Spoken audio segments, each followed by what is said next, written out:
Good morning everyone. ఈరోజు హిందూ అనాలిసిస్లో మనం మాట్లాడుకోబోయే మొదటి ఆర్టికల్ వచ్చేసి 20 from Myanmar seek refuge in India. Very very important article. I picked up this particular article from the హిందూలోని ఢిల్లీ ఎడిషన్లో page number 1 నుంచి దీన్ని సెలెక్ట్ చేసుకోవడం అనేది జరిగిందమ్మా. ఈ పర్టికులర్ ఆర్టికల్ని మనం ఇండియా అండ్ ఇట్స్ నైబర్హుడ్ ఏదైతే ఉంటుందో ఇంటర్నేషనల్ రిలేషన్స్లో చదువుకుంటాం. జిఎస్ పేపర్ 2లో ఈ ఆర్టికల్ని మనం చదువుకుంటాం.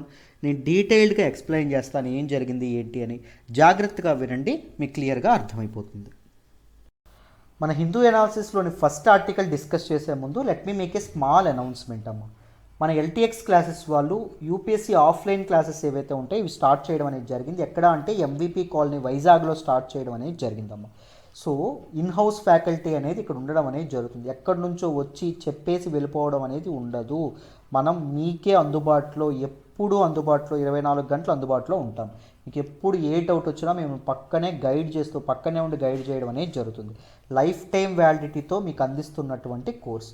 మీకు ఆన్లైన్ క్లాసెస్ ఆఫ్లైన్ జాయిన్ అయితే ఆన్లైన్ క్లాసెస్కి కూడా మీకు కాంప్లిమెంటరీ యాక్సెస్ అనేది లభిస్తుంది. ఫీజు దేశంలోనే అతి తక్కువ అండి. ఆఫ్లైన్కి 60,000 రూపాయలకే లైఫ్ టైం వ్యాలిడిటీ అనేది అందిస్తున్నాం. 60,000 రూపాయలు ఒకేసారి కట్టక్కర్లేదు. నెలకి 5,000 చొప్పున 5,000 పెర్ మంత్ మీరు చక్కగా కట్టుకోవచ్చు. మీరు ఆఫ్లైన్ జాయిన్ అయితే ఆన్లైన్కి కూడా మీకు కాంప్లిమెంటరీ యాక్సెస్ అనేది ఉంటుంది. మన సురేష్ సార్ పర్సనల్ గైడెన్స్ ఉంటుంది. దాంతోపాటు నేను అక్కడ అందుబాటులో ఉంటాను. నారాయణమూర్తి సార్ అందుబాటులో ఉంటారు. మన ఫ్యాకల్టీ మొత్తం అందుబాటులో ఉంటారు. మీ పక్కనే ఉండి మిమ్మల్ని పక్కనే ఉండి మీకు యూపీఎస్సీ ప్రిపరేషన్లో మీకు గైడ్ చేయడం అనేది, సపోర్ట్ చేయడం అనేది జరుగుతుంది. బ్యాచెస్ అనేవి ఏప్రిల్ 1 నుంచి స్టార్ట్ అవ్వడం అనేది జరుగుతుంది. అప్పటికి ఫీజులు పెరగచ్చు. అడ్మిషన్స్ ఆల్రెడీ ఓపెన్ అయినాయి. చక్కగా మీరు జాయిన్ అవ్వాలంటే ప్రత్యూష మేడం నెంబర్ ఇది. మీరు చక్కగా జాయిన్ అవ్వడానికి ప్రయత్నించండి అమ్మ. UPSC infinity offline course MVP colony Vizag చక్కగా ప్రిపేర్ అవ్వడానికి వాతావరణం కూడా చాలా చాలా బాగుంటుంది. సో హాస్టల్స్ కూడా అందుబాటులో ఉంటాయి. ఆలోచించండి, వైజ్ డెసిషన్ తీసుకోవడానికి ప్రయత్నించండి. అర్థమైందా? Perfect. So this is the announcement అమ్మ. ఒక్కసారి యూపీఎస్సీ ఇన్ఫినిటీ గురించి ఒక్కసారి మాట్లాడతాను, దాని గురించి కూడా ఎక్స్ప్లెయిన్ చేస్తాను. ఒకసారి చూడండి. ఇప్పుడు UPSC infinity course online course ఏదైతే ఉంటుందో దాని గురించి మాట్లాడతాను. చూడండి, UPSC infinity course it comes with life time validity. ఒకసారి జాయిన్ అయితే మరొకసారి రూపాయి కూడా ఫీజు కట్టక్కర్లేదు. లైఫ్ టైం మీరు ఎన్నాళ్ళు ప్రిపేర్ అయితే అన్నాళ్ళు మీకు చెప్పడం అనేది జరుగుతుంది. యూపీఎస్సీ ఇన్ఫినిటీ ఫీజు ఎంతండి అంటే కేవలం 50,000 రూపాయలు మాత్రమే. ఆన్లైన్ కంప్లీట్గా 50,000 రూపాయలకి మీకు life time live classes plus recorded క్లాసెస్కి యాక్సెస్ అనేది లభించడం అనేది జరుగుతుంది. అప్రోచ్ అనేది prelims plus mains plus interview approach అనేది ఉండడం అనేది జరుగుతుంది. పునాదుల నుంచి లోతుల నుంచి లేమ్యాన్కి కూడా, ఒక సామాన్యమైనటువంటి మామూలు పర్సన్స్ కూడా మీరు ముందు ఏదైనా పలానా ఎన్సీఆర్టీ చదవాలా, పలానా పుస్తకాలు చదవాలని అపోహలు అక్కర్లేదండి. ఫ్రమ్ వెరీ బేసిక్స్ నుంచి మీకు చెప్పడం అనేది జరుగుతుంది. పునాదుల నుంచి లోతుల నుంచి పూర్తి అడ్వాన్స్డ్ లెవెల్ వరకు మిమ్మల్ని తీసుకెళ్లడం అనేది జరుగుతుంది. దాంతోపాటు daily mains answer writing practice ఏదైతే ఉంటుందో daily mains answer writing practice అనేది ఉంటుంది. సో ఎవ్రీడే మీకు క్వశ్చన్ ఇస్తాము. మీరు ఏం చేస్తారు, ఆ క్వశ్చన్కి ఆన్సర్ రాస్తే రెస్పెక్టివ్ ఫ్యాకల్టీ మెంబర్స్ దాన్ని డీటెయిల్డ్గా కరెక్ట్ చేసి మీకు ఇండివిజువల్ ఫీడ్బ్యాక్ అనేది, కన్స్ట్రక్టివ్ ఫీడ్బ్యాక్ అనేది ఇవ్వడం అనేది జరుగుతుంది. సో మెయిన్స్ ఆన్సర్ రైటింగ్లో కూడా మీరు నిష్ణాతులు అవ్వచ్చు. You can be skilled, you will be skilled. అర్థమైందా? మీరు చక్కగా మీకు చాలా చాలా వాల్యూ ఎడిషన్ ఏదైతే ఉంటుందో అది ఉండడం అనేది జరుగుతుంది. ఆలోచించండి. So prelims mains plus interview అప్రోచ్తో లైఫ్ టైం వ్యాలిడిటీతో మీకు కవర్ చేయడం అనేది జరుగుతుంది. 50,000కే మీకు both live classes and recorded class access అనేది లభిస్తుంది. దాంతోపాటు యూపీఎస్సీ ప్రిపేర్ అయ్యే వాళ్ళు కొన్నిసార్లు ఏం చేస్తారు అంటే మధ్యలో ఏపీపీఎస్సీ కానీ టీఎస్పీఎస్సీ కానీ నోటిఫికేషన్ వచ్చిందనుకోండి, అది కూడా ప్రిపేర్ అవుదాం అనుకుంటారు. యూపీఎస్సీ ఇన్ఫినిటీ జాయిన్ అయితే ఆ ఎక్స్ట్రా సిలబస్ కూడా without taking a single penny, రూపాయి కూడా ఎక్స్ట్రా తీసుకోకుండా ఎక్స్ట్రా సిలబస్ కూడా కవర్ చేయడం అనేది జరుగుతుంది. అర్థమైందా? రూపాయి కూడా ఎక్స్ట్రా తీసుకోకుండా. మళ్ళీ చెప్తున్నాను, మళ్ళీ అంటున్నాను, ఆలోచించండి. అర్థమైందా? So if you are serious about UPSC preparation, మీకు యూపీఎస్సీ ఇన్ఫినిటీ బంగారం లాంటి ఛాన్స్ అండి. అర్థమైందా? ఉపయోగించుకోండి. చక్కగా ఎల్టీఎక్స్ క్లాస్ ఆఫర్ చేస్తున్నటువంటి కోర్సు జాయిన్ అవ్వడానికి ప్రయత్నించండి అమ్మ. మమ్మల్ని నమ్మి జాయిన్ అవ్వండి. నా గైడెన్స్ అనేది మీకు ఎప్పుడూ ఉంటుంది. నా టీచింగ్ స్టైల్ నచ్చినట్టయితే మోస్ట్ ఆఫ్ సబ్జెక్ట్స్ నేను చెప్తాను. మీకు హిస్టరీ నేను చెప్తాను, పాలిటీ నేనే చెప్తాను. దాంతోపాటు ఇంటర్నేషనల్ రిలేషన్స్ నేనే చెప్తాను, కరెంట్ అఫైర్స్ నేనే చెప్తాను, ఆర్ట్ అండ్ కల్చర్ నేనే చెప్తాను. సో మీకు కాంప్రహెన్సివ్గా డీటెయిల్గా కవర్ చేయడం అనేది జరుగుతుంది. ఓకేనా? రైట్. సో ఇప్పుడు మన ఆర్టికల్ ఏదైతే ఉంటుందో ఫస్ట్ ఆర్టికల్ డిస్కస్ చేద్దాం, జాగ్రత్తగా వినండి. ఈ ఆర్టికల్ మనం చదువుకునే ముందు ఒకసారి ఇక్కడ కనిపిస్తున్నటువంటి మ్యాప్ చూడండి అమ్మా. ఇది ఏదైతే ఉంటుందో ఇది మయన్మార్. ఇదిగోండి ఇక్కడ ఉన్నటువంటిది మయన్మార్ అండి. ఇది మన ఇండియా. సో ఈ మధ్యలో రెడ్ కలర్లో మీకు కనిపిస్తుంది కదా, అది బార్డర్. సో మయన్మార్కి ఇండియాకి బార్డర్ ఏవైతే ఉన్నాయో, బార్డరింగ్ స్టేట్స్ ఏంటి, అరుణాచల్ ప్రదేశ్, నాగాలాండ్ ఒకటి బార్డర్గా ఉండడం అనేది జరిగింది. మణిపూర్, మిజోరాం ఏదైతే ఉంటుందో మిజోరాం కూడా బార్డర్గా ఉండడం అనేది జరుగుతుంది.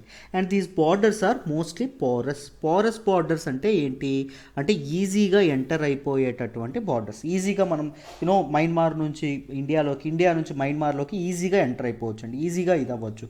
సో మనం నార్త్ ఈస్ట్ ఇన్సర్జెన్సీ గురించి మాట్లాడేటప్పుడు కూడా మనం ఇక్కడ ఉన్నటువంటి మయన్మార్ బార్డర్స్ ఏవైతే, పోరస్ బార్డర్స్ ఏవైతే ఉంటాయో వాటి గురించి కూడా మాట్లాడుకుంటాం.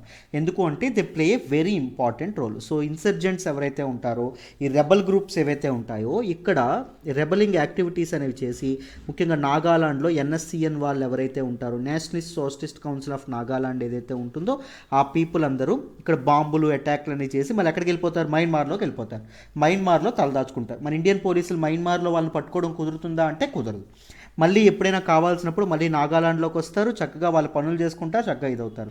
సో ఈ నార్త్ ఈస్ట్ ఇన్సర్జెన్సీకి one of the main reasons ఏంటి అంటే పోరస్ బార్డర్స్. గుర్తుపెట్టుకోండి. సో ఇప్పుడు ఏం జరిగింది అంటే ఈసారి మన తాలూకా మయన్మార్ ఏదైతే ఉంటుందో, మయన్మార్ నుండి మిజోరాం ఏదైతే ఉంటుందో మిజోరాంలోకి మన తాలూకా మయన్మార్ ప్రజలు, సివిలియన్స్ ఎవరైతే ఉంటారో వాళ్ళు ఎంటర్ అవ్వడం అనేది జరుగుతుంది. ఎలా ఎంటర్ అవుతున్నారు? As refugees. మామూలుగా రెఫ్యూజీస్ అంటే అర్థం ఏంటండి? శరణార్థులు అంటాం. అర్థమైందా? వాళ్ళ దేశంలో కండిషన్స్ బాగోపోయినా, లేకపోతే వాళ్ళ దేశంలో పరిస్థితులు బాగోపోయినా వలస మైగ్రేట్ అవుతూ వెళ్తూ ఉంటారు. అర్థమైందా? సో అలా మయన్మార్ ఏదైతే ఉంటుందో మయన్మార్ నుంచి ఇండియాలోకి త్రూ మిజోరాం గుండా రావడం అనేది జరుగుతుంది. అది మనకి న్యూస్లోకి రావడం అనేది జరిగిందమ్మ. సో మొత్తం న్యూస్లోకి ఏమొచ్చిందో చెప్తాను చూడండి. అరౌండ్ 20 పీపుల్ ఫ్రమ్ మయన్మార్ మన ఇండియా ఏదైతే ఉంటుందో మిజోరాంలోకి ఎంటర్ అవ్వడం అనేది జరిగింది. ఈ 20 పీపుల్లో సమ్ మయన్మార్కి చెందినటువంటి సెక్యూరిటీ పర్సోనల్ ఎవరైతే ఉన్నారో, అంటే పోలీసులు అవ్వచ్చు, లా అండ్ ఆర్డర్ కాపాడేవాళ్ళు, మయన్మార్ సెక్యూరిటీని కాపాడేటటువంటి వ్యక్తులు, వీళ్ళు కూడా ఎంటర్ అయ్యారు అని చెప్పడం అనేది జరిగింది. And they are seeking refuge in India. So ఇండియాలో రెఫ్యూజీస్గా వాళ్ళు ఎంటర్ అవ్వడం అనేది జరిగింది. అండ్ ఈ బార్డర్ రెసిడెంట్స్ అయినటువంటి మిజోరాంలో చాంపై అండ్ సెర్చిప్ డిస్ట్రిక్ట్స్ ఏవైతే ఉన్నాయో ఈ డిస్ట్రిక్ట్ పీపుల్ ఏం చెప్తున్నారు అంటే మార్చి 3వ తారీఖు నుంచి సుమారు 50 మంది మన తాలూకా మయన్మార్ నుంచి ఇండియాలోకి ఎంటర్ అవుతా ఉన్నారు అని చెప్పి అక్కడ ఉన్నటువంటి మన ఇండియన్ ప్రజలు, బార్డర్ ఏరియాస్లో ఉండేటటువంటి ఇండియన్ సివిలియన్స్ చెప్పడం అనేది జరుగుతుందమ్మా. అర్థమైందా? And some people are security personnel అని కూడా చెప్తున్నారు. ఎందుకు సెక్యూరిటీ పర్సనల్ కూడా ఎంటర్ అవుతున్నారు? సివిలియన్స్ అయితే వాళ్ళకి అక్కడ పరిస్థితులు బాగోవు కాబట్టి మంచి పొజిషన్లో ఉండే వాళ్ళు కూడా ఎందుకు వస్తున్నారు అంటే they are escaped because of their inability to follow certain instructions. అసలు ఇప్పుడు మనం అది సెక్యూరిటీ పర్సనల్ కూడా ఎందుకు వస్తున్నారని తెలుసుకోవాలంటే మయన్మార్లో ఇప్పుడు ఏం జరుగుతుందో తెలియాలి. మయన్మార్లో ఇప్పుడు ఏం జరుగుతుంది? మయన్మార్ మీ అందరికీ తెలుసు, కాజీ డెమోక్రసీ అంటాం. పార్షియల్ డెమోక్రసీ అనేది మయన్మార్లో ఉండడం అనేది జరిగింది. సో ఈ మయన్మార్లో ఏం జరిగింది? డెమోక్రటికలీ ఎలక్టెడ్ పార్టీ అయినటువంటి నేషనల్ లీగ్ ఫర్ డెమోక్రసీ ఏదైతే ఉంటుందో దీని తాలూకా హెడ్ ఎవరు? సూచీ ఎవరైతే ఉంటారో సూచీ. నేను డీటెయిల్డ్గా మయన్మార్ పొలిటికల్ క్రైసిస్ గురించి ఒక ఇదేదైతే ఉందో అది చేశానండి. మయన్మార్ కూ గురించి ఒక వీడియో చేశాను. బర్నింగ్ ఇష్యూస్ మన ప్లేలిస్ట్ ఉంటుంది, దానిలో ఒకసారి చూడండి, మీకు ఆ వీడియో కనిపిస్తుంది. సో డీటెయిల్డ్గా ఎక్స్ప్లెయిన్ చేశాను అక్కడ, ఒకసారి చూస్తే మీకు తెలుస్తుంది. ఈ ఎన్ఎల్డి లీడర్ అయినటువంటి సూచీ ఎవరైతే ఉన్నారో ఈవిడ మొన్న 2020లో ఎలక్షన్స్ జరిగినాయి, ఒక ల్యాండ్ స్లైడింగ్ విక్టరీ అనేది ఈవిడికి రావడం అనేది జరిగింది. సో కానీ మయన్మార్ మిలిటరీ ఏమంటున్నారు అంటే వీళ్ళు న్యాయబద్ధంగా ఎన్నిక అవ్వలేదు, కొన్ని ఎన్నికల్లో కొన్ని అవకతవకలు, ఇరెగ్యులారిటీస్ ఏవైతే ఉన్నాయో అవి జరిగాయి. సో అందుకోసం అని చెప్పి సూచీ ఎవరైతే ఉన్నారో ఈవిడ్ని కటకటాల పాలు చేయడం అనేది జరిగింది. ఈవిడ్ని ఏం చేశారు? ఈవిని డిటైన్ చేయడం అనేది జరిగింది. అర్థమైందా? ఈవిని డిటైన్ చేసి దాంతోపాటు ఎన్ఎల్డి లీడర్స్ ఎవరైతే ఉంటారో వీళ్ళని కూడా జైల్లో పెట్టడం అనేది జరిగింది, డిటైన్ చేయడం అనేది జరిగింది. డిటైన్ చేసి మయన్మార్ యొక్క అధికారాన్ని ఎవరు తీసుకున్నారు? మన తాలూకా మిలిటరీ ఏదైతే ఉంటుందో మిలిటరీ తీసుకోవడం అనేది జరిగింది. సో మిలిటరీ ఎలక్టెడ్ గవర్నమెంట్ని కూలగొట్టడాన్ని ఏమంటాము? కూ అని చెప్పి వ్యవహరించడం అనేది జరుగుతుంది. కూప్ కాదండి, కూ అది. అర్థమైందా? రైట్. సో ఇలా రావడం అనేది జరిగింది. సో ప్రజలు ఇచ్చినటువంటి పీపుల్ మ్యాండేట్ ఏదైతే ఉంటుందో దాన్ని అండర్మైన్ చేసి, పీపుల్ మ్యాండేట్ని అండర్మైన్ చేయడం అంటే దేన్ని అండర్మైన్ చేయడం? డెమోక్రసీ, ప్రజాస్వామ్యాన్ని అండర్మైన్ చేయడం. అండర్మైన్ చేసి ఏం చేశారు? మిలిటరీ అనేది అధికారం చేజిక్కించుకోవడం అనేది జరిగింది. సో మిలిటరీ కూకి ఎగనెస్ట్గా మన తాలూకా NLD, national league for democracy లేదా సూచిని మదర్ అని పిలుస్తారు అక్కడ. సో ఆ పీపుల్ ఎవరైతే ఉన్నారో, సానుభూతి పరులు, సానుభూతి పరులు ఎవరైతే ఉన్నారో, సపోర్ట్ చేసే వాళ్ళు ఎవరైతే ఉన్నారో, లేకపోతే ఎన్ఎల్డి కార్యకర్తలు ఎవరైతే ఉన్నారో వీళ్ళందరూ విపరీతంగా ప్రొటెస్ట్ అనేవి చేస్తూ ఉన్నారండి. ఈ ప్రొటెస్ట్ని ఎదుర్కోవడానికి చాలా ఇన్హ్యూమన్ యాక్టివిటీస్ ఏవైతే ఉన్నాయో, మానవ హక్కులు ఉల్లంఘనకి ఈ మిలిటరీ వాళ్ళు ఎవరైతే ఉన్నారో వాళ్ళు పాల్పడడం అనేది జరిగింది. ఈరోజు న్యూస్ పేపర్లోకి వచ్చింది. యునైటెడ్ నేషన్స్ ఏం చెప్పింది?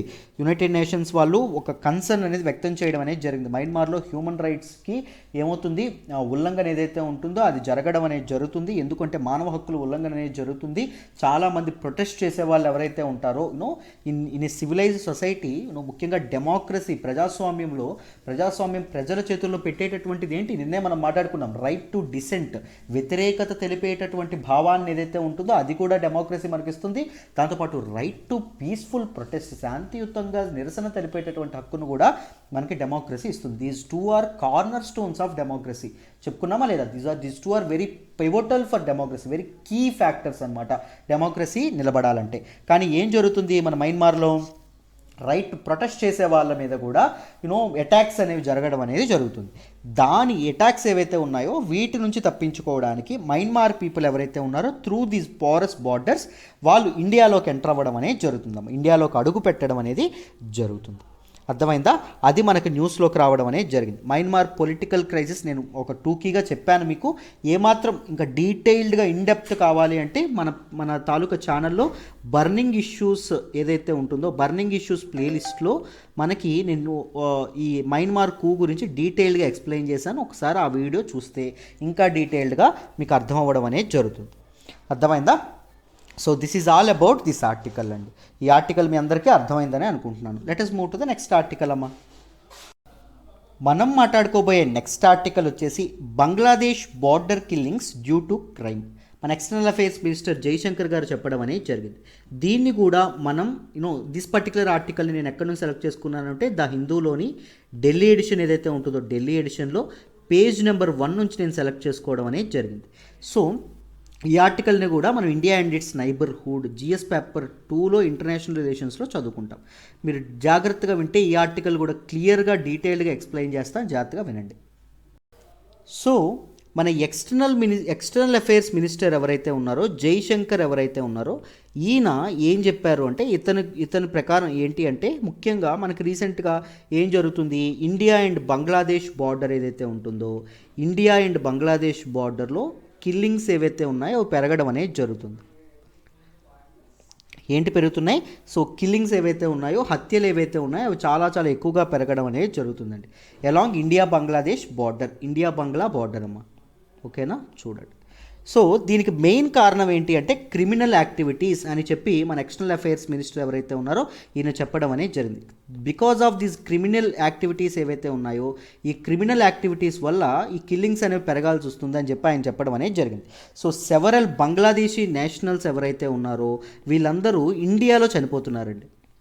సెవరల్ బంగ్లాదేశీ నేషనల్స్ ఎవరైతే ఉన్నారో వాళ్ళు ఇన్సైడ్ ఇండియా, ఫెయిర్లీ ముఖ్యంగా డీప్ ఇన్సైడ్ ఇండియా వాళ్ళు చనిపోతున్నారు. ఇండియన్ టెరిటోరీలో వాళ్ళు చనిపోవడం అనేది జరుగుతుంది. సో ఎందుకు చనిపోతున్నారు అంటే మన తాలూకా ఎక్స్టర్నల్ అఫైర్స్ మినిస్టర్ ఏం చెప్పారు, క్రిమినల్ యాక్టివిటీస్ అని చెప్పడం అనేది జరిగింది.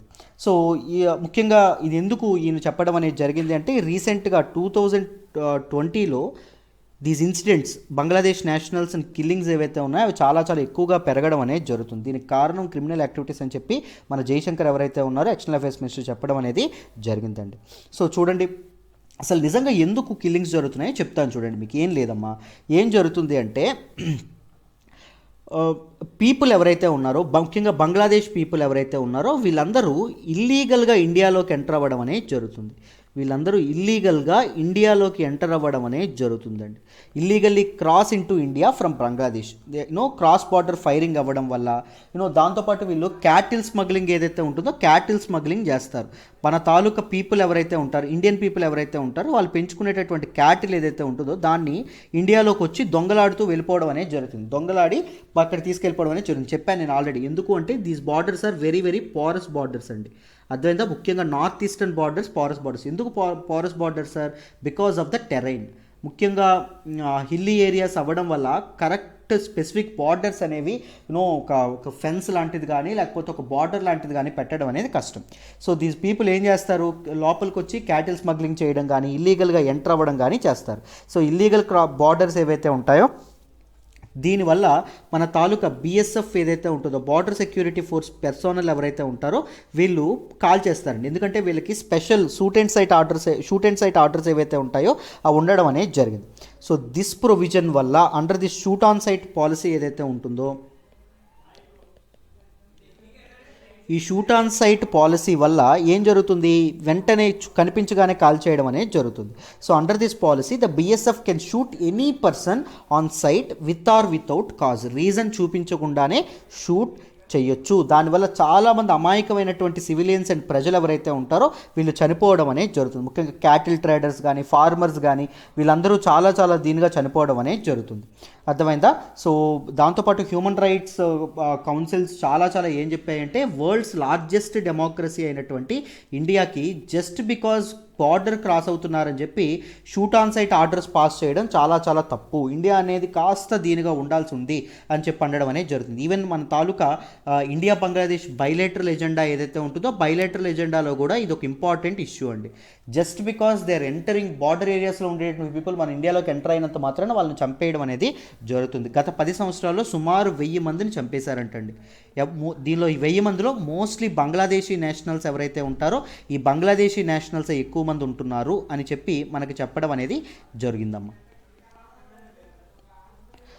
అర్థమైందా? సో లాస్ట్ 10 years 2001 నుంచి ముఖ్యంగా 2001 నుంచి 2010 మధ్యలో మొత్తం 800 మంది అండ్ 2010 నుంచి 2020 మందిలో 1000 మంది వరకు చంపడం అనేది జరిగింది.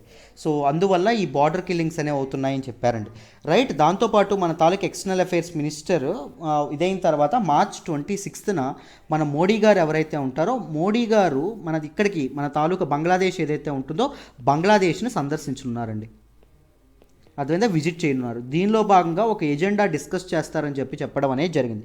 ఏంటండి అంటే తీస్తా రివర్ డిస్ప్యూట్ అండి. మనకి బంగ్లాదేశ్కి ఎప్పటి నుంచో ఉన్నటువంటి డిస్ప్యూట్. ఏంటండి ఈ తీస్తా రివర్, ఏంటి దీని సంగతి డీటెయిల్గా తెలుసుకుందాం. చూడండి, ఏం లేదు. దిస్ తీస్తా రివర్ ఏదైతే ఉంటుందో it is a tributary of Brahmaputra నది యొక్క ఉపనది అండి. అర్థమైందా? దీన్ని జమునా అని కూడా అంటారు బంగ్లాదేశ్లో ఈ తీస్తా రివర్ని జమునా అని కూడా అనడం అనేది జరుగుతుంది. సో ఇది ఇండియా నుంచి బంగ్లాదేశ్ వైపు ఇదవ్వడం అనేది జరుగుతుందమ్మా. ఇది ఎక్కడ ఆరిజినేట్ అవుతుంది అంటే సిక్కిం దగ్గరలో హిమాలయాస్లో ఆరిజిన్ అవ్వడం అనేది జరుగుతుంది. హిమాలయాస్లో పుట్టడం అనేది జరుగుతుంది. అండ్ ఇట్ ఫ్లోస్ సౌత్వర్డ్ డైరెక్షన్లో ఫ్లో అయ్యి వెస్ట్ బెంగాల్ గుండా పాస్ అయ్యి అండ్ బంగ్లాదేశ్లో ఏదైతే ఉంటుందో బంగ్లాదేశ్లో ఇదవ్వడం అనేది జరుగుతుంది. సో ఈ తీస్తా రివర్ యొక్క వాటర్ షేరింగ్ ఏదైతే ఉంటుందో ఈ వాటర్ని ఎవరు ఎంత మోతాదులో పంచుకోవాలి అనే దాని మీద మనకి బంగ్లాదేశ్కి ఎప్పటి నుంచో డిస్ప్యూట్ అనేది ఉండడం అనేది జరిగింది. సో ఈ నెగోషియేషన్స్ అనేవి వాటర్ షేరింగ్ గురించి నెగోషియేషన్స్ 1983 నుంచి జరగడం అనేది జరుగుతుందండి. అండ్ 2011లో 2 కంట్రీస్ మధ్య ఒక డీల్ అనేది కుదరడం అనేది జరిగింది.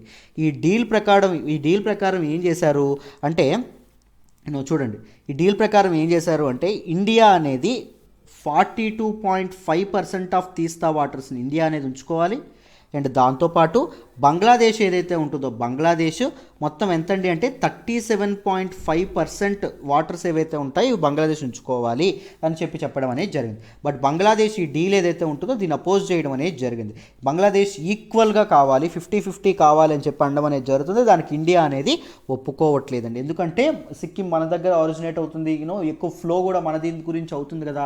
సో అవసరాలు కూడా మనకు ఉంటాయి కాబట్టి మన వాళ్ళు వద్దు, మాకు 42.5 కావాలి, మీరు 37.5 మీరు ఉంచండి అని చెప్పినా వీళ్ళు ఒప్పుకోవడం అనేది జరగట్లేదు. అర్థమైందా? రైట్. సో 2015లో మన ప్రైమ్ మినిస్టర్ ఢాకా వెళ్ళినప్పుడు కూడా ఈ ఇష్యూ సాల్వ్ అవుతుంది అని చెప్పి అనుకోవడం అనేది జరిగింది. బట్ ఇది ఇంకా అన్రిజాల్వ్డ్గా ఉండడం అనేది జరిగింది. సో ఇప్పుడు మన ప్రైమ్ మినిస్టర్ యొక్క విజిట్లో ఈ తాలూకా ఈ ముఖ్యంగా ఈ తీస్తా రివర్ డిస్ప్యూట్ ఏదైతే ఉంటుందో దాన్ని లేవనెత్తడం మాత్రం పక్కా.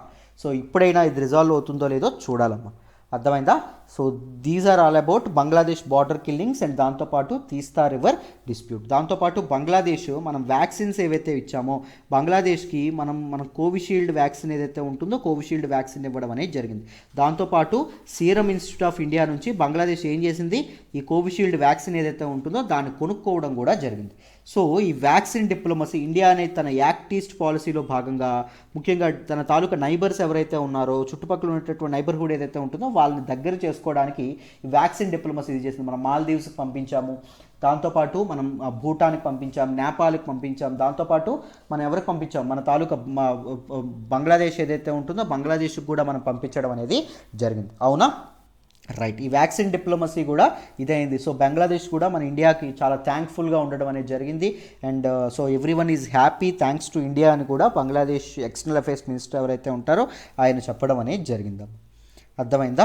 సో ఈ విధంగా ఈ ఆర్టికల్ అనేది మనం చదువుకోవాలి. మీ ఆర్టికల్లో మీకు చెప్పిందంతా డీటెయిల్గా ఏదైతే ఇచ్చారో మొత్తం అంతా ఎక్స్ప్లెయిన్ చేశాను. So I hope you understand this article in detail అమ్మా. మీకు నోట్స్ రాసుకోవడానికి ఇబ్బంది అయితే నేను ఎవ్రీడే కరెంట్ అఫైర్స్ పీడిఎఫ్ అనేది ప్రొవైడ్ చేస్తాను. వాట్ ఎవర్ ఐఎమ్ సేయింగ్ దానికంటే ఎక్స్ట్రా ఇన్ఫర్మేషన్ బ్యాక్గ్రౌండ్తో సహా నేను మీ పీడిఎఫ్లో పొందుపరుస్తానండి. ఎవ్రీడే పీడిఎఫ్ నా స్వయాన నా చేతులతో నేనే తయారు చేస్తాను. అర్థమైందా? సో జాయిన్ అవ్వాలంటే యూపీఎస్సీ కరెంట్ అఫైర్స్ కోర్స్ మీరు జాయిన్ అవ్వచ్చు. కరెంట్ అఫైర్స్ కోర్స్ జాయిన్ అవ్వడానికి ఫీజు ఎంత అంటే 10,000 రూపాయలు. 10,000 రూపాయలకి లైఫ్ టైం వ్యాలిడిటీ అందిస్తున్నాం.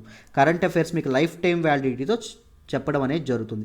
10,000 రూపాయలు ఒకేసారి కట్టక్కర్లేదు, నెలకి 2,000 చొప్పున చక్కగా కట్టుకోవచ్చు. ఆలోచించండి. మీరు if you're serious about UPSC preparation current affairs preparation పక్కాగా జరగాలండి పర్ఫెక్ట్గా. నేను ఒక్క హిందూ అనాలిసిసే చేయను, పిఐబి అనాలిసిస్ చేస్తాను. పిఐబి అనాలిసిస్ పీడిఎఫ్ కూడా నేను ఇస్తాను. అర్థమైందా? సో ఎవ్రీడే మీకు జరగడం అనేది జరుగుతుంది. దాంతోపాటు ఇండియన్ ఎక్స్ప్రెస్లో important explained articles, government schemes, important judgments, so కంప్లీట్గా కాంప్రహెన్సివ్గా కవర్ చేస్తాను. మీరే ఉక్కిరి బిక్కిరి అయిపోతారు. సో ఇంత ఇన్ఫర్మేషన్ మాకు వస్తుంది ఏంటి అని. అర్థమైందా? సో కంప్లీట్గా న్యాయం అనేది జరుగుతుంది. 10,000 రూపాయలు మాత్రమే లైఫ్ టైం వ్యాలిడిటీతో అందిస్తున్నాము. అస్సలు ఇది చేయి. If you're serious about UPSC preparation నన్ను నమ్మి జాయిన్ అవ్వండి అమ్మ. మీకు అండగా నేను ఉంటాను, ఎప్పుడు సపోర్ట్గా మీకు ఉంటాను. మీకు నా గైడెన్స్ అనేది మీకు ఎప్పటికీ ఉంటుంది. అర్థమైందా? Right. So let us move to the next article అమ్మ. మనం మాట్లాడుకోబోయే నెక్స్ట్ ఆర్టికల్ వచ్చేసి OTT platforms will not have to register. Central government చెప్పడం అనేది జరిగింది.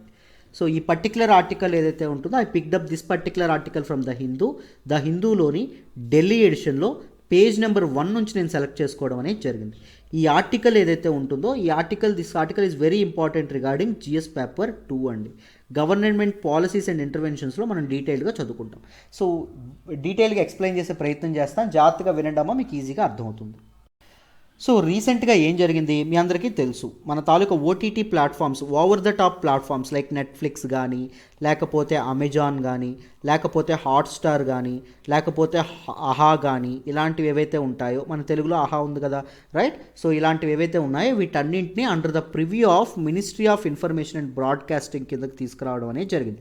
గవర్నమెంట్ రెగ్యులేట్ చేయబోతున్నాము అని చెప్పి ప్రకటించడం అనేది జరిగింది. దీనికి సరిపడినటువంటి ఇదేదైతే ఉంటుందో రూల్స్ ఏవైతే ఉంటాయో రూల్స్ కూడా ఇది చేయడం అనేది జరిగిందమ్మా. అర్థమైందా? సో గవర్నమెంట్ రీసెంట్గా న్యూ ఇన్ఫర్మేషన్ టెక్నాలజీ రూల్స్ 2021 ఏదైతే ఉంటుందో వీటిని అనౌన్స్ చేయడం అనేది జరిగింది. అనౌన్స్ చేస్తూ ఓటీటీస్ని గవర్నమెంట్ అండర్లోకి తీసుకొస్తున్నాము. For dispute resolution 3 tier system ఏదైతే ఉంటుందో 3 టైర్ సిస్టమ్ అనేది తీసుకొస్తున్నామని కూడా చెప్పడం అనేది జరిగింది. వీటన్నిటి గురించి మాట్లాడతాను, జాగ్రత్తగా వినండి. ఇప్పుడు మన తాలూకా రీసెంట్గా ఓటీటీ ప్లాట్ఫామ్ ప్రొవైడర్స్తో అయినటువంటి మీటింగ్లో మన తాలూకా ministry of information and broadcasting ఏదైతే ఉంటుందో వాళ్ళు ఒకటి క్లారిఫై చేశారండి. ఏంటి క్లారిఫై చేశారు? ఓటీటీ ప్లాట్ఫామ్స్ ఏవైతే ఉన్నాయో ఓటీటీ ప్లాట్ఫామ్స్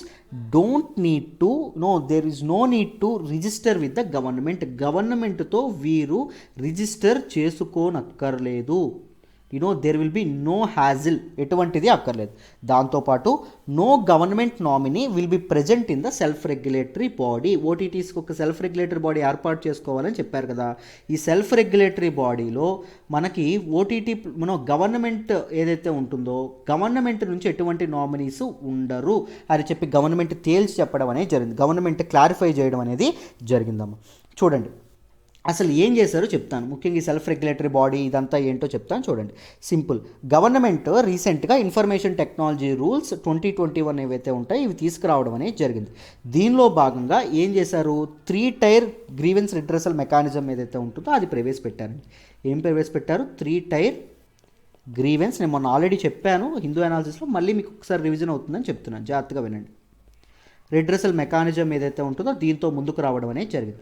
ఏంటి సార్ ఈ 3 టైర్ గ్రీవెన్స్ రిడ్రెసల్ మెకానిజం అంటే, చూడండి, టైర్ 1 ఏదైనా ప్రాబ్లం వచ్చినప్పుడు టైర్ 1లో ఫస్ట్ ప్రాబ్లం ఎవరికి వెళ్తుంది అంటే ఒక గ్రీవెన్స్ సెల్. ఇప్పుడు సపోజ్ నెట్ఫ్లిక్స్లో ఉండేటటువంటి ఒక కంటెంట్ మీద మీకు ప్రాబ్లం వచ్చింది అనుకోండి, ఏదైనా ఇబ్బందిగా ఉందనుకోండి, సపోజ్ పోర్నోగ్రఫీ చూపిస్తున్నారు అనుకోండి, అది మీకు ఇబ్బందిగా ఉందనుకోండి. సో మీరు కంప్లైంట్ ఎవరికి ఇవ్వచ్చు, grievance cell in Netflix provider, ఎవరైతే ఓటీటీ ప్రొవైడర్ గ్రీవెన్స్ సెల్ ఏదైతే ఉంటుందో వాళ్ళకి ఇవ్వచ్చు.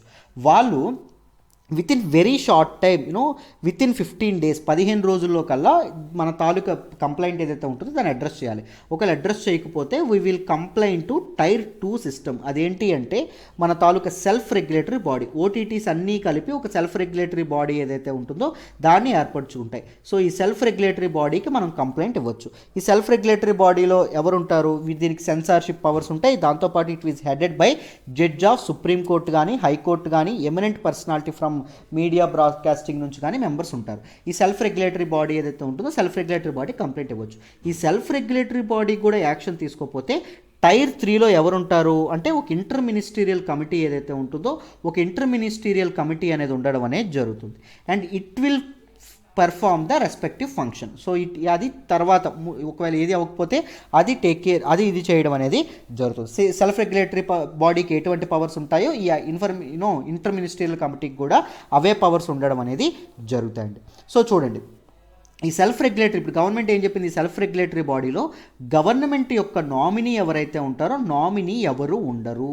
దాంతోపాటు ఓటీటీ ప్లాట్ఫామ్ మనం స్టార్ట్ చేయాలి అంటే there is no need to register with the గవర్నమెంట్తో రిజిస్టర్ చేసుకోక్కర్లేదు, కానీ బట్ సెల్ఫ్ రెగ్యులేటరీ బాడీతో తప్పకుండా రిజిస్టర్ చేసుకోవాలి. సెల్ఫ్ రెగ్యులేటరీ బాడీ ఏదైతే ఉంటుందో వాళ్ళు దానిలో తప్పకుండా రిజిస్టర్ చేసుకోవాలి అని చెప్పడం అనేది జరిగింది.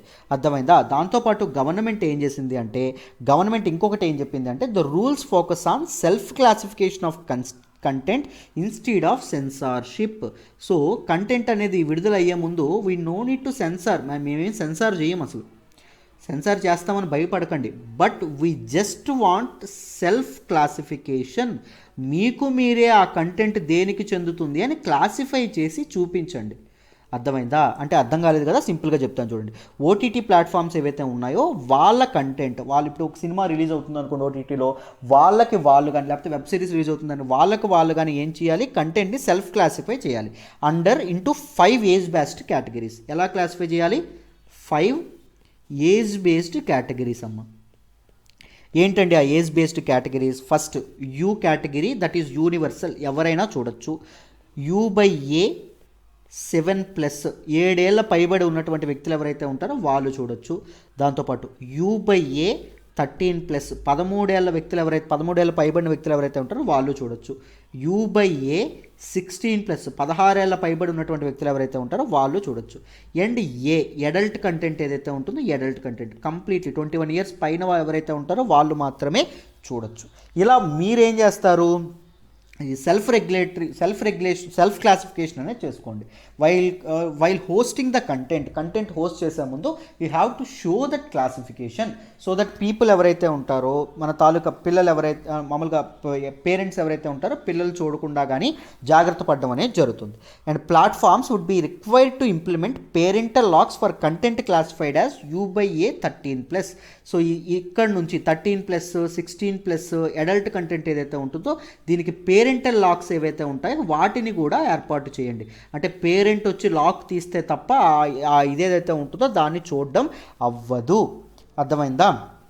సో ఇదనేది చేయండి అని చెప్పడం అనేది జరిగింది. ఏజ్ కూడా పర్ఫెక్ట్గా చూసుకోండి. సో యూజర్ యొక్క ఏజ్ బట్టి కంటెంట్ ఏదైతే ఉంటుందో కంటెంట్ని వాళ్ళకి చూపించడం అనేది ఇవ్వండి. చిన్నపిల్లలకి పోర్నోగ్రఫీ గట్రా చూపించడం ఏదైతే ఉంటుందో వాళ్ళ తాలూకా గ్రోయింగ్ ఏదైతే ఉంటుందో వాళ్ళ తాలూకా ఇదేదైతే ఉంటుందో దాని మీద చాలా ఇబ్బంది పడడం అనేది జరుగుతుంది. రైట్. సో అందుకోసం అని చెప్పి just self classify your content అని చెప్పి గవర్నమెంట్ చెప్పడం అనేది జరిగిందమ్మా. అర్థమైందా? ఓటీటీ ప్లాట్ఫామ్స్ తన తాలూకు ఇది ఇవ్వడం అనేది జరిగింది. సో మరొకసారి ప్రిలిమ్స్ గురించి లాస్ట్ టైం చెప్పాను, మళ్ళీ ఒక్కసారి చెప్తున్నాను చూడండి. ప్రిలిమ్స్కి ఇంపార్టెంట్ ఇది. So different sectors and regulating bodies చూద్దాం. ప్రింట్ మీడియా ఏదైతే ఉంటుందో, ప్రింట్ మీడియాని రెగ్యులేట్ చేసేది ఏంటి? ప్రెస్ కౌన్సిల్ ఆఫ్ ఇండియా ఏదైతే ఉంటుందో press council of India. Television media ఏదైతే ఉంటుందో టెలివిజన్ దాన్ని ఇది చేసేది ఏంటి? News broadcasting standards authority. ఇది చేయడం అనేది జరుగుతుంది.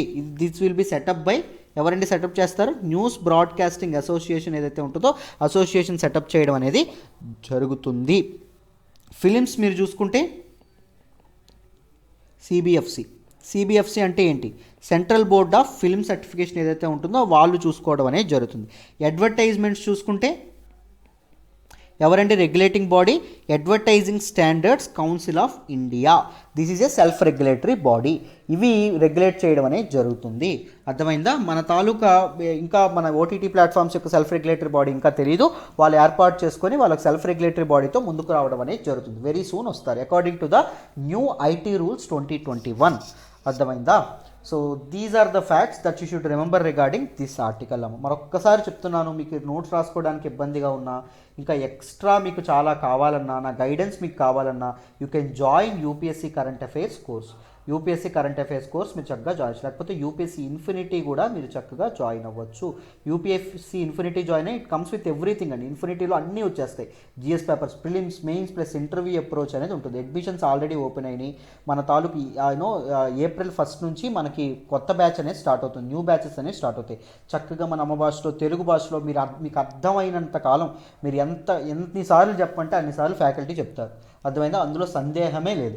ఫ్యాకల్టీ మీరు ఏమైనా ఎక్స్ట్రా డౌట్స్ ఉన్నా వాళ్ళు తెలుసుకొని వాళ్ళు రీసెర్చ్ చేసి మరీ మీకు చెప్తారు. అర్థమైందా? ఆ తాలూకా లివరేజ్ అనేది మీకు ఉంటుంది. చాలా తక్కువ ఫీజు. ఇండియాలో మీరు కంపేర్ చేసుకుంటే ఇంతకంటే తక్కువ ఫీజు ఎక్కడా ఉండదు. 50,000 రూపాయల ఫీజు. 50,000 రూపాయలు కూడా మీరు ఎన్ని ఇన్స్టాల్మెంట్లో? 10 ఇన్స్టాల్మెంట్లో 5,000 చొప్పున కట్టొచ్చమ్మా చక్కగా. ఆఫ్లైన్కి రావాలి అంటే 60,000 రూపాయలు. ఆఫ్లైన్ మీరు జాయిన్ అయితే మీకు ఆన్లైన్ కూడా కలిపి వచ్చేస్తుంది. 60,000 కూడా మీరు 12 నెలల్లో 5,000 చొప్పున కట్టొచ్చు. ఆఫ్లైన్ జాయిన్ అయితే ఆన్లైన్ కూడా కాంప్లిమెంటరీగా వచ్చేస్తుంది. ఆఫ్లైన్ మన ఇన్స్టిట్యూట్ ఎక్కడ ఉంది? వైజాగ్లో ఉండడం అనేది జరిగింది. అర్థమైందా? సో ఎక్కువ ఆలోచించి ఇదవ్వద్దు. If you're serious about UPSC preparation, join అమ్మ. యూపీఎస్సీ ఇన్ఫినిటీ కంటే మీకు మంచి ప్రోగ్రామ్ అనేది ఎక్కడా ఉండదు. నాకు తెలిసినంత వరకు జాయిన్ అవ్వడానికి ప్రయత్నించండి. Right. So let us move to the next article. మనం మాట్లాడుకోబోయే నెక్స్ట్ ఆర్టికల్ వచ్చేసి India wants Chabahar port on key corridor. External affairs minister చెప్పడం అనేది జరిగింది.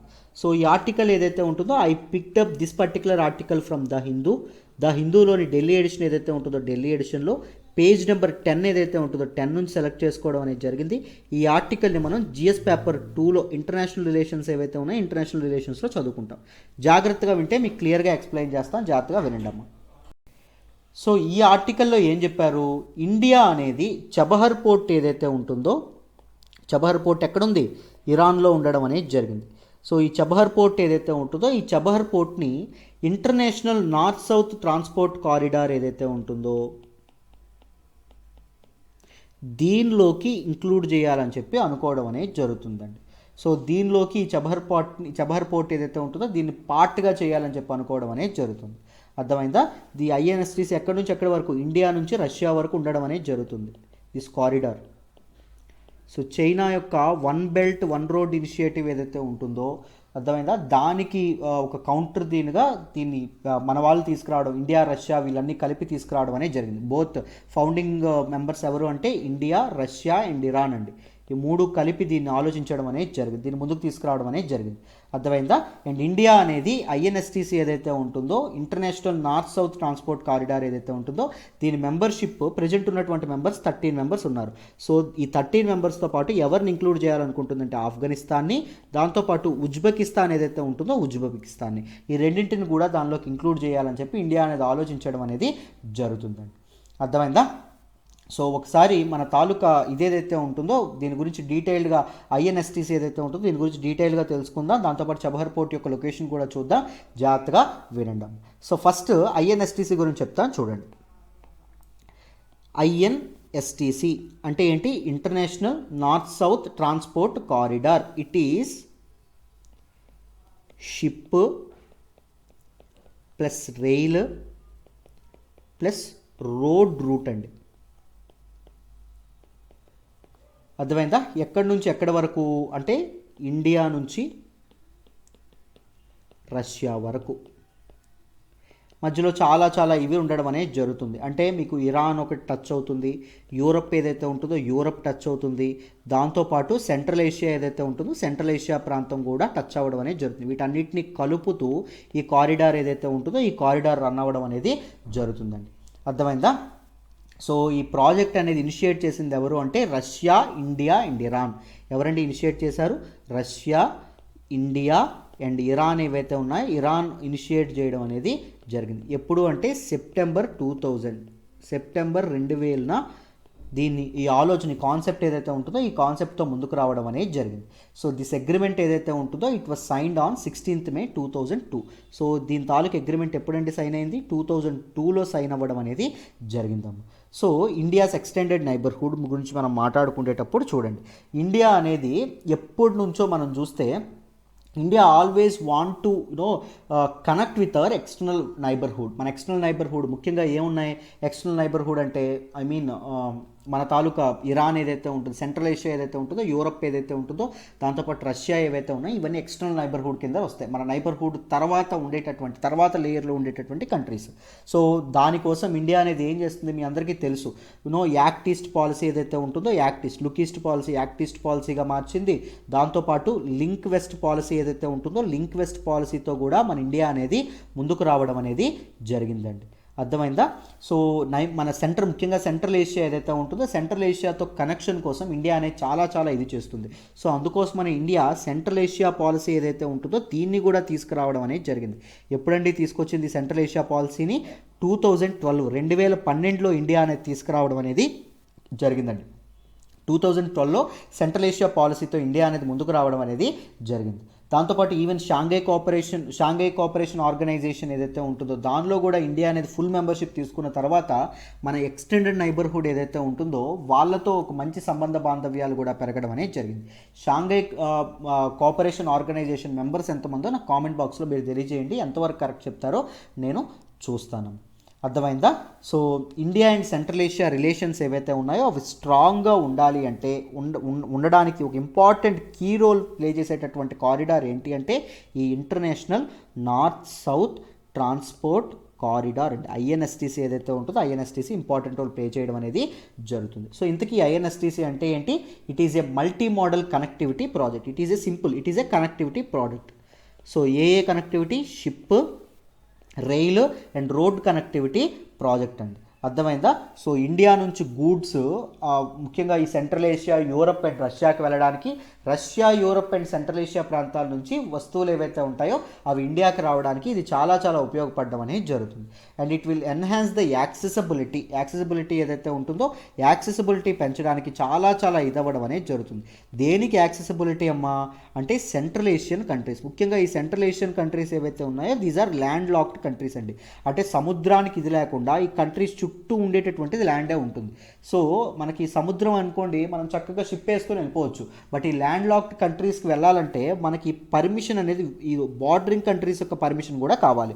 సో దానికోసం అందరూ కలిసి ఒక కారిడార్ ఏదైతే ఉంటుందో దాన్ని నిర్మించుకున్నారు. ముఖ్యంగా మనకెందుకు సిగ్నిఫికెంట్ అంటే మీరు ఎప్పుడైనా గమనించండి, ఇక్కడ ఇరాన్ ఉంటుంది, దాని పక్కన ఆఫ్ఘనిస్తాన్ ఉంటుంది, ఇక్కడ మనకు పాకిస్తాన్ ఉంటుంది. సో సెంట్రల్ ఏషియాకి వెళ్ళాలంటే మనకు ఉన్నటువంటి పెద్ద తలనొప్పి ఎవరంటే పాకిస్తాన్ మనకు ఎలో చేస్తుందా?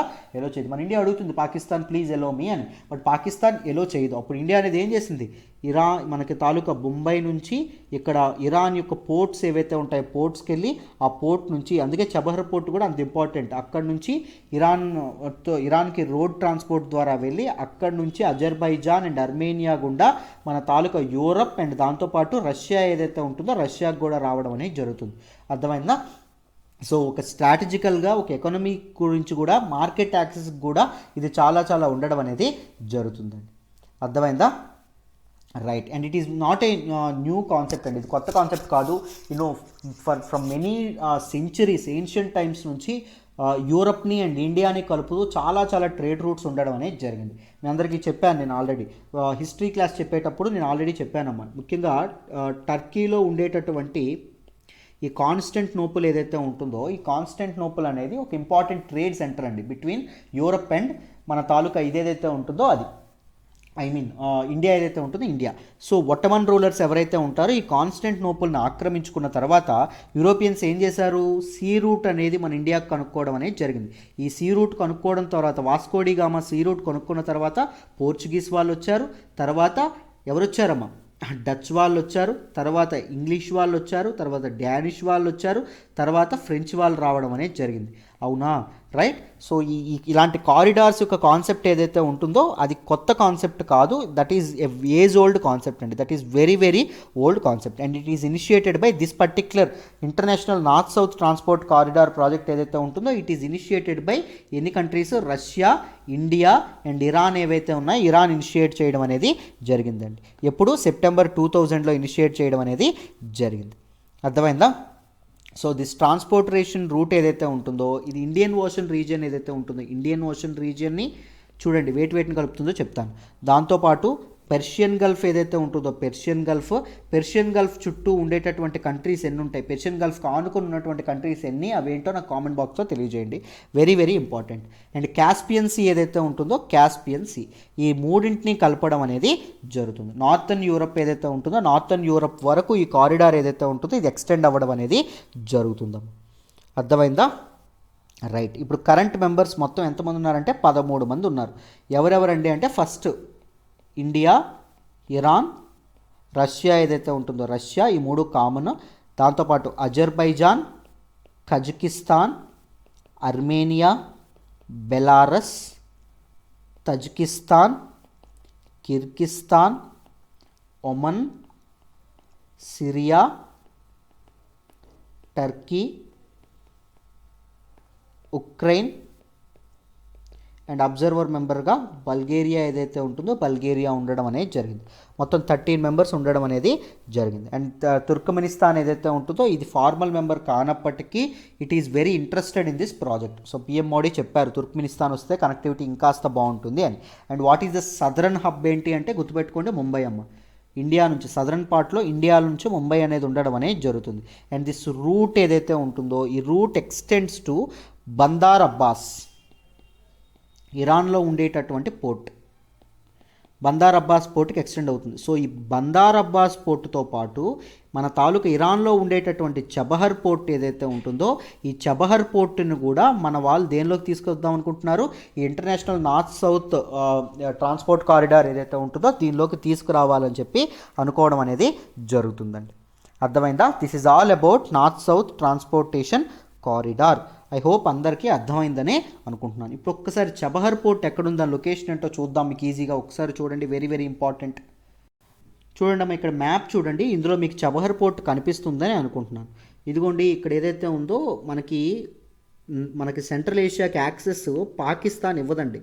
ఇవ్వనప్పుడు మనకి ఏది ఉపయోగపడుతుంది, ఇక్కడ ఉన్నటువంటి చబహర్ పోర్ట్ ఏదైతే ఉంటుందో చబహర్ పోర్ట్ చాలా ఉపయోగపడడం అనేది జరుగుతుంది.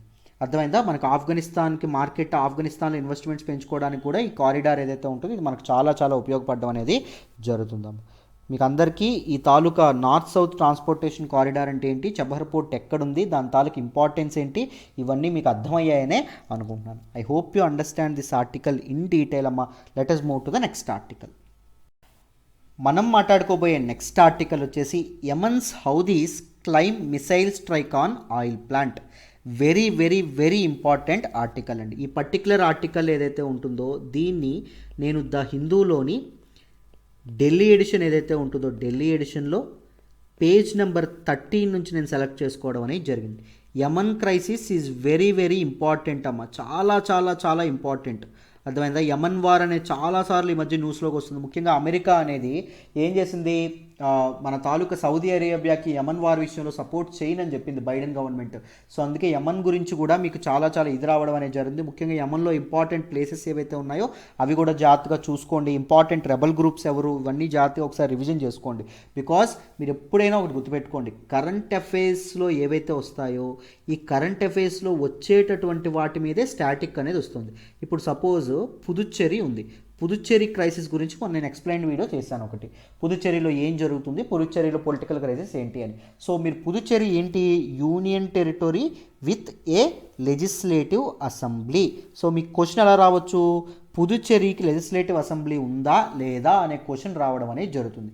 ఒకవేళ ఉంటే లెజిస్లేటివ్ పుదుచ్చేరిలో అడ్మినిస్ట్రేషన్ ఎవరు చేస్తారు అంటే, ఎవరు చేస్తారమ్మా, an agent appointed by president. So ఆయనే లెఫ్టినెంట్ గవర్నర్ అని చెప్పి అనడం అనేది జరుగుతుంది. అర్థమైందా? సో ఇలాంటి క్వశ్చన్స్ ఏవైతే ఉన్నాయో, యూటీస్ మనకి పాలిటీలో లక్ష్మీకాంత్లో యూటీస్ ఏవైతే ఉంటాయో పార్ట్ 8లో చదువుకుంటాం, దాని గురించి మీకు క్వశ్చన్ వస్తుంది. సో కరెంట్ అఫైర్స్ని స్టాటిక్ని రిలేట్ చేసుకోవాలి. అర్థమైందా? ఆ విధంగా ఓన్లీ కరెంట్ అఫైర్స్ ప్రస్తుతానికి ప్రిపేర్ అవుతున్నారు అంటే అది కుదరదండి. స్టాటిక్తో కలిపి మీరు కరెంట్ అఫైర్స్ ప్రిపేర్ అవ్వాలి. అందుకే మేము లైఫ్ టైం వ్యాలిడిటీతో యూపీఎస్సీ ఇన్ఫినిటీ అందిస్తున్నాము. మీకు జిఎస్ కూడా ప్యారలల్గా కవర్ అవుతుంది, మీకు చాలా చాలా వాల్యూ ఎడిషన్ ఉంటుంది. Trust me on that. Life time validity ఎవ్వరు ఇవ్వరండి. మీరు డిగ్రీ చదువుతున్నా, బీటెక్ చదువుతున్నా, ఏ ఇయర్లో ఉన్నా మీరు చక్కగా జాయిన్ అవ్వచ్చు. ఫర్ ఎవర్ మీకు మీకు మీకు మీకు మీకు I mean live classes and recorded క్లాసెస్కి యాక్సెస్ ఉంటుంది. ఫ్రమ్ వెరీ బేసిక్స్ నుంచి, పునాదుల నుంచి, లోతుల నుంచి చెప్పడం అనేది జరుగుతుంది. మీరు ఎన్నిసార్లు అడిగినా మీకు చెప్పడం అనేది జరుగుతుంది. అర్థమైందా? సో అడ్మిషన్స్ కోసం ప్రత్యూష మేడం నెంబర్ అది, చక్కగా ఫోన్ చేయండి అమ్మా.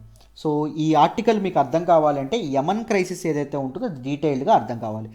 ఈ యమన్ క్రైసిస్ ఏదైతే ఉంటుందో నేను దాన్ని ఎక్కడ చెప్పాను అంటే, మీకు బర్నింగ్ ఇష్యూస్ వీడియో ప్లేలిస్ట్లోని ఒకసారి బర్నింగ్ ఇష్యూస్ ఏదైతే ప్లేలిస్ట్ ఉందో దానిలో యమన్ క్రైసిస్ అని మీరు చూడండి. ఒకసారి మీకు అందులో డీటెయిల్డ్గా యమన్ క్రైసిస్ గురించి చెప్పాను. Who are these, how these అని చెప్పి ఇవన్నీ చెప్పడం అనేది జరిగింది. అర్థమైందా? ఒకసారి అది చూస్తే మీకు కంప్లీట్ క్లారిటీ అనేది వస్తుందమ్మా. సో బ్యాక్గ్రౌండ్ అనేది మీకు ఉంటే మీరు న్యూస్ పేపర్ రీడింగ్ మీకు హార్డ్లీ 45 minutes to 1 hour పడుతుంది. అర్థమైందా? హార్డ్లీ ఎడిటోరియల్స్తో కలిపి. సో బ్యాక్గ్రౌండ్ అనేది తెలియాలి పర్ఫెక్ట్గా. సో అందుకోసం ఒక్కసారి ఆ వీడియో ఒకసారి చూసి నోట్ మేకింగ్ అనేది చేసుకోండి. అర్థమైందా? యా. సో ఒకసారి ఇప్పుడు న్యూస్లోకి ఏమొచ్చిందో చెప్తాను, డీటెయిల్డ్గా చూడండి అమ్మా. ఇప్పుడు న్యూస్లోకి ఏమొచ్చింది మీ అందరికీ తెలుసనే అనుకుంటున్నాను. హౌదీస్ అంటే ఎవరు? యమన్లో వార్ ఏదైతే ఉంటుందో వార్ నడుస్తూ ఉంది. సో యమన్లో వార్ అనేది ఎక్కడి నుంచి స్టార్ట్ అయింది అంటే, అరబ్ స్ప్రింగ్ ఏదైతే ఉంటుందో అరబ్ స్ప్రింగ్ నుంచి స్టార్ట్ అయింది. అరబ్ స్ప్రింగ్ అంటే ఏంటమ్మా అంటే, ప్రపంచ దేశాల్లో ఈ మొనార్కీ ఏదైతే ఉంటుందో, ఈ డిక్టేటర్షిప్ ఏదైతే ఉంటుందో, నియంతృత్వం ఏదైతే ఉంటుందో దాన్ని కూలదోసి ప్రజాస్వామ్యం, డెమోక్రసీ ఏదైతే ఉంటుందో డెమోక్రసీని ఎస్టాబ్లిష్ చేయడానికి లాంచ్ అయినటువంటి రివోల్ట్. డిఫరెంట్ దేశాలు, వివిధ రకాలైనటువంటి దేశాలు ఏవైతే ఉన్నాయో, ముఖ్యంగా ముస్లిం అథారిటేరియన్ కంట్రీస్ ఏవైతే ఉన్నాయో అవి ఎక్కువగా దీనిలో పార్టిసిపేట్ చేయడం అనేది జరిగింది. అల్జీరియా కానీ, లిబియా కానీ, ఈజిప్ట్ కానీ, ట్యునీషియా కానీ, లేకపోతే సూడాన్ కానీ, ఇవి ఏవైతే ఉంటాయో ఇవన్నీ ఇదవ్వడం అనేది, లిబియాలో ఎవరు గడాఫీ ఎవరైతే ఉంటారో ఆయన ఇది చేయడం అనేది జరిగింది. వీటన్నిటిని చెప్తున్నాను మరొకసారి. యమన్ క్రైసిస్ గురించి వీడియో చేశాను, దానిలో ఒకసారి చూడండి అమ్మ. అయితే యమన్లో ఏం జరిగింది అంటే, యమన్లో కూడా ఈ తాలూకా గవర్నమెంట్ ఏదైతే ఉంటుందో దాన్ని కూలదోసే ప్రయత్నం అనేది మొదలైందండి. సివిల్ వార్ ఏదైతే ఉంటుందో సివిల్ వార్ మొదలవ్వడం అనేది జరిగింది. ఈ సివిల్ వార్ని ఆసరాగా తీసుకొని హౌదీస్, ముఖ్యంగా యమన్లో ఎక్కువగా ముస్లిమ్స్లో మీ అందరికీ తెలుసు Shia and Sunni sect of Muslims అని ఇద్దరు ఉంటారు. యమన్లో ఉండేటటువంటి ముస్లిమ్స్ ఎవరు అంటే Sunni sect of Muslims. But Houthis కూడా యమన్లో ఉండడం అనేది జరుగుతుంది. కానీ ఈ హౌదీస్ ఎవరు అంటే Shia sect of Muslims. These people are minorities. బడుగు బలహీన వర్గాలు ఎవరైతే ఉంటారో మైనారిటీస్. సో ఎప్పటి నుంచో వీళ్ళు మార్జినలైజ్డ్ సెక్టార్స్గా, ఎప్పటి నుంచో డెవలప్మెంట్ నోచుకోనటువంటి నెగ్లెక్టెడ్ మైనారిటీస్గా వీళ్ళు ఉండడం అనేది జరిగింది. సో ముఖ్యంగా మన తాలూకా యమన్లో జరుగుతున్నటువంటి సివిల్ వార్ని ఆసరాగా తీసుకొని ఈ హౌదీస్ ఎవరైతే ఉన్నారో హౌదీస్ దీనిలోకి రావడం అనేది, ఎమర్జ్ అవ్వడం అనేది జరిగింది under the leadership of Abdul Malik al Houthi.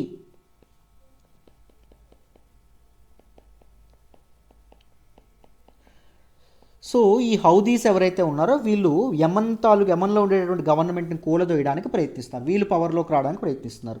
ఈ అబ్దుల్ మాలిక్ అల్ హౌదీ ఎవరైతే ఉన్నారో, ఈ హౌదీస్ ఎవరైతే ఉన్నారో వీళ్ళ పక్క నుండి నడిపించే కంట్రీ ఏంటి అంటే వీళ్ళకి సపోర్ట్గా ఉన్నటువంటి ఇరాన్. ఎందుకంటే ఇరాన్లో కూడా షియా సెక్ట్ ఆఫ్ ముస్లిమ్స్ ఎవరైతే ఉంటారో వాళ్ళు ఎక్కువ, షియా డామినేటెడ్ కంట్రీ ఇరాన్ కాబట్టి. అర్థమైందా? సో వీరిద్దరికీ ఎగనెస్ట్గా ఎవరున్నారు? యమన్ తాలూకా గవర్నమెంట్ ఏదైతే ఉంటుందో, యమన్ తాలూకా గవర్నమెంట్, దాంతోపాటు సౌదీ అరేబియా ఏదైతే ఉంటుందో సౌదీ అరేబియా కూడా ఉండడం అనేది జరిగింది. ఎందుకు సార్ సౌదీ అరేబియా అంటే సింపుల్, ఇరాన్ ఏదైతే ఉంటుందో ఇరాన్కి సౌదీ అరేబియాకి రీజనల్ రైవల్ ఏదైతే ఉంటుందో అది ఉందండి. అర్థమైందా? ఇప్పుడు డిఫరెంట్ రీజియన్స్లో రైవల్ అనేది ఉంటుంది. మీరు జాగ్రత్తగా గమనిస్తే ఇప్పుడు ఏషియా చూసుకోండి, ఎవరెవరికి మధ్య డామినెన్స్ కోసం ప్రయత్నం జరుగుతుంది, ఎఫర్ట్స్ జరుగుతున్నాయి, ఇండియా అండ్ చైనా ఏదైతే ఉంటుందో ఈ రెండింటి మధ్య. అర్థమైందా? సో యమన్ ఏదైతే ఉంటుందో, ముఖ్యంగా సెంట్రల్ ఏషియా ప్రాంతం ఏదైతే ఉంటుందో అక్కడ 2 సూపర్ పవర్స్ కొట్టుకుంటాయండి. ఏంటండి అవి అంటే ఇరాన్ అండ్ సౌదీ అరేబియా ఏదైతే ఉంటాయి, ఇరాన్ అండ్ సౌదీ అరేబియా రెండు సుప్రమసీ కోసం ప్రయత్నిస్తాయి. సో ఇరాన్ ఒకటి హౌదీస్కి ఇది చేయడానికి కారణం ఏంటి అంటే షియా సెక్ట్ ఆఫ్ ముస్లిమ్స్ కాబట్టి. రెండవ కారణం ఏంటో తెలుసా? చూడండి, మీకు మ్యాప్ క్లియర్గా చూపిస్తే అదొంది. ఒకసారి మ్యాప్ చూపించే ప్రయత్నం చేస్తాను చూడండి.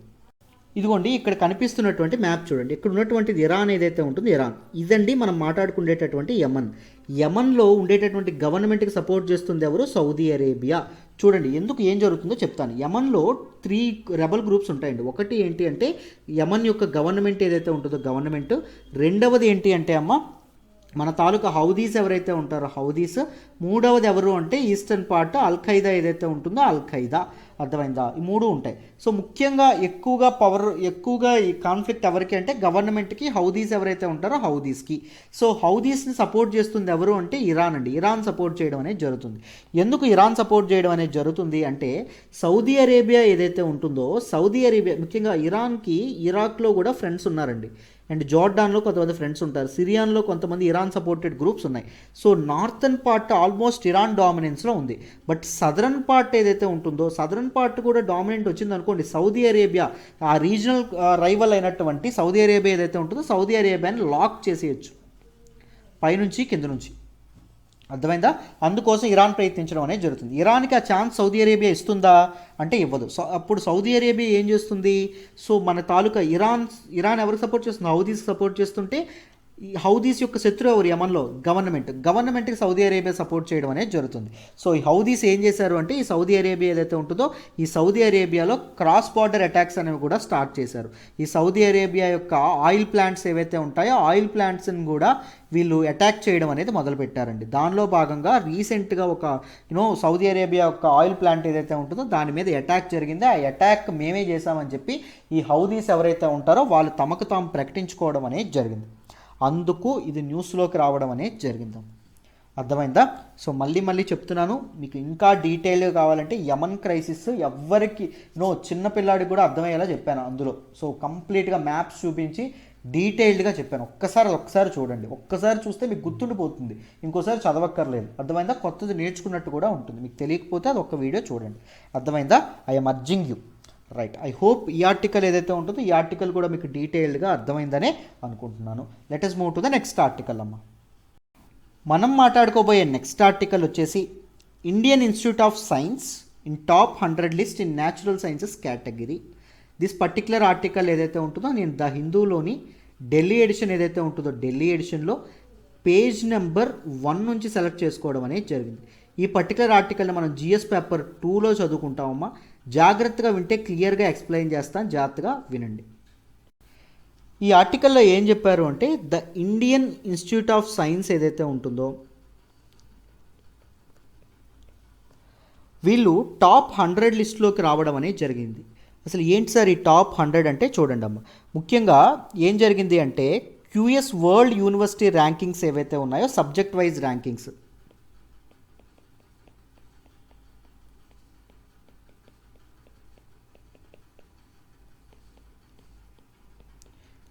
Rankings by subject 2021. ఇవి రిలీజ్ అవ్వడం అనేది జరిగింది. ఈ రిలీజ్ అయిన ఈ లిస్ట్ ఏదైతే ఉంటుందో దీనిలో ఇండియన్ ఇన్స్టిట్యూట్ ఆఫ్ సైన్స్ ఏదైతే ఉంటుందో దీన్ని టాప్ 100లోకి ఇది అవ్వడం అనేది జరిగింది. టాప్ 100లో దీన్ని చోటు సంపాదించుకోవడం అనేది జరిగిందండి గ్లోబల్ ర్యాంకింగ్స్లో. With record to subject rankings చూసుకుంటే కొత్త టాప్ 100 లిస్ట్లోకి న్యూ ఎంట్రీస్ రావడం అనేది జరిగింది. అవేంటి అంటే జేఎన్యూ ఆఫర్ చేసేటటువంటి, జవహర్లాల్ నెహ్రూ యూనివర్సిటీ ఆఫర్ చేసేటటువంటి యాంథ్రోపాలజీ ప్రోగ్రామ్ ఏదైతే ఉంటుందో యాంథ్రోపాలజీ ప్రోగ్రామ్. అండ్ దాంతోపాటు మన తాలూకా ఓపీ జిందాల్ గ్లోబల్ యూనివర్సిటీ ఏదైతే ఉంటుందో this is a private university అండి. ఈ యూనివర్సిటీ ఆఫర్ చేసేటటువంటి లా ప్రోగ్రామ్ ఏదైతే ఉంటుందో లా ప్రోగ్రామ్ టాప్ 100లో ఉండే చోటు సంపాదించుకున్నటువంటి ఓన్లీ ప్రైవేట్ ఇన్స్టిట్యూట్ ఇది మాత్రమే అండి, ఓపీ జిందాల్. గుర్తుపెట్టుకోండి, అదొక న్యూస్లోకి రావడం అనేది జరిగింది. యాంథ్రోపాలజీ అంటే గుర్తొచ్చింది, మన ఇన్స్టిట్యూట్లో యాంథ్రోపాలజీ ఆప్షనల్ కూడా నేనే టీచ్ చేస్తానమ్మా. చక్కగా మన తెలుగు భాషలో మీకు అర్థమయ్యేటట్టు హ్యాపీగా ప్రశాంతంగా మీరు నేర్చుకోవచ్చు నా గైడెన్స్లో. అర్థమైందా? ఏ డౌట్ ఉన్నా పర్సనల్ గైడెన్స్ కూడా ఉంటుంది, ఏ డౌట్ ఉన్నా చెప్తాను. సో డీటెయిల్గా నోట్స్ కూడా ప్రొవైడ్ చేస్తాను, డైనమిక్ పోర్షన్ కూడా కవర్ చేస్తాను. సో మీకు డీటెయిల్గా కవర్ చేయడం అనేది జరుగుతుంది. అర్థమైందా? శాంపుల్ వీడియోస్ కావాలంటే మన యూపీఎస్సీ ప్లేలిస్ట్లో ఉంటే ఒకసారి చూడండి, చూసి ఆప్షనల్ జాయిన్ అవ్వాలంటే you can join our anthropology optional course. అర్థమైందా? So this is a private institute. ఇది ఇంజనీరింగ్ అండ్ టెక్నాలజీ కేటగిరీ ఏదైతే ఉంటుందో చూడండి. ఇంజనీరింగ్ అండ్ టెక్నాలజీ కేటగిరీలో మొత్తం 3 ఇన్స్టిట్యూట్స్ రావడం అనేది జరిగింది.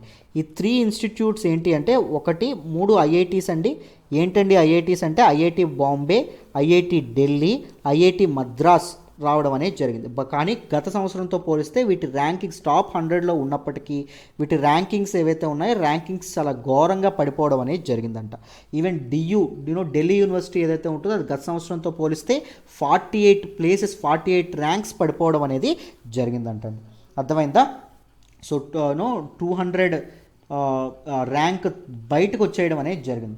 అబౌట్ 200 ర్యాంక్ దీనికి ఉండడం అనేది జరిగింది. అర్థమైందా?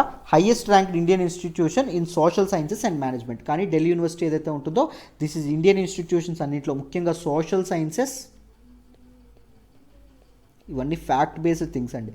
అండ్ మేనేజ్మెంట్లో ఢిల్లీ యూనివర్సిటీ ఏదైతే ఉంటుందో ఢిల్లీ యూనివర్సిటీ చోటు సంపాదించుకోవడం అనేది జరిగింది. And even all India institute of medical sciences AIIMS ఏదైతే ఉంటుందో it remind in top 100, top 300లో ఇది ఉండడం అనేది జరిగిందమ్మ. And it is only institute of medical sciences from India. Top 300 చోటు సంపాదించుకున్నటువంటి మెడికల్ సైన్సెస్కి సంబంధించినటువంటి ఇన్స్టిట్యూట్ ఏంటి అంటే ఎయిమ్స్ మాత్రమే. బట్ ఇది కూడా మోర్ దెన్ 10 ప్లేసెస్ ఏవైతే ఉంటాయో 10 ప్లేసెస్ పడిపోవడం అనేది జరిగింది. వీటి ర్యాంక్ కూడా సిగ్నిఫికెంట్గా పడిపోవడం అనేది జరిగింది. టాప్ ర్యాంక్ ఇండియన్ ప్రోగ్రామ్ ఏంటి అంటే ఐఐటి మద్రాస్ అండి. ఐఐటి మద్రాస్ వాళ్ళు ఆఫర్ చేస్తున్నటువంటి పెట్రోలియం ఇంజనీరింగ్ ప్రోగ్రామ్ ఏదైతే ఉంటుందో petroleum engineering programme 30th rank ఉండడం అనేది జరిగింది. 2019లో 29th ర్యాంక్ అండి. ఈ పెట్రోలియం ఇంజనీరింగ్ ప్రోగ్రామ్కి ఐఐటి మద్రాస్ ఆఫర్ చేస్తుంది. ఇప్పుడు 30th ర్యాంక్ ఇది అవ్వడం అనేది జరిగింది. అండ్ తర్వాత ఉన్నటువంటి ఇవేంటి అంటే mineral and mining engineering from IIT Bombay, mineral and mining engineering from Kharagpur ఇవి ఉండడం అనేది జరిగింది. అర్థమైందా? ఇండియా నుంచి ముఖ్యంగా చూసుకుంటే. సో కోవిడ్-19 రీసెర్చ్ ఏదైతే ఉంటుందో కోవిడ్-19 రీసెర్చ్ మీద కూడా ఇండియా అనేది చాలా ఇంపార్టెంట్ పెర్ఫార్మెన్స్ ఇచ్చిందని చెప్పారు. సో కోవిడ్-19 రీసెర్చ్లో ముఖ్యంగా ఇండియా అనేది ఏ ర్యాంక్లో ఉందంటే 5th ర్యాంక్ సెక్యూర్ చేసుకోవడం అనేది జరిగిందాం.